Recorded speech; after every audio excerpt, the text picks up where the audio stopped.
নগাঁৱত জুৱাৰ মুকলি বেহা। নগাঁৱত সুলভ জুৱা মুকলিকৈ বহে জুৱাৰ আড্ডা।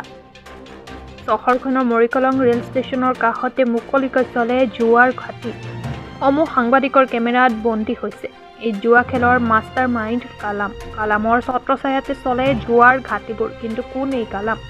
একাংশই প্ৰকাশ কৰিছে যে কালাম নামৰ এজন ব্যক্তিয়ে এই জুৱাৰ ঘাটিসমূহ চলাই আছে। কিন্তু আৰক্ষীকো কেৰেট নকৰাকৈ জুৱাৰ ঘাটি চলাই অহা কালাম কোন তাক লৈ আছে প্ৰশ্ন। উল্লেখ্য যে মৰিকলং আৰক্ষী চকীৰ অন্তৰ্গত মৰিকলং ৰেল ষ্টেচন, মৰিকলং চাৰিআলি, চাৰিখুটি আদি অঞ্চলত এতিয়া অবৈধ সুৰা আৰু মাৰাত্মক ড্ৰাগছৰ বেহা অব্যাহত থকাৰ সমান্তৰালকৈ শেহতীয়াকৈ অঞ্চলটোত আৰম্ভ হৈছে জুৱা খেলৰ মুকলি বেহা। জনৈক কালামৰ নেতৃত্বই মৰিকলং ৰেল ষ্টেচনৰ কাষত জুৱা খেলৰ মুকলি বেহা চলি অহা বুলি জানিব পৰা গৈছে। এই ঘটনাৰ সন্দৰ্ভত নগাঁও আৰক্ষীয়ে কি ব্যৱস্থা গ্ৰহণ কৰে সেয়া সময়ত হ'ব লক্ষণীয়।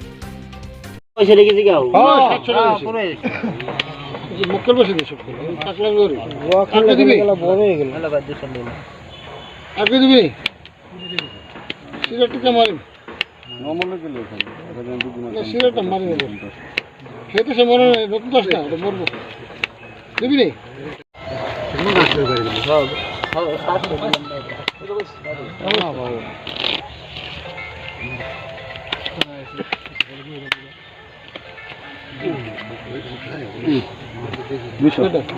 পাঁচশো পুরো কর কে দিবি কত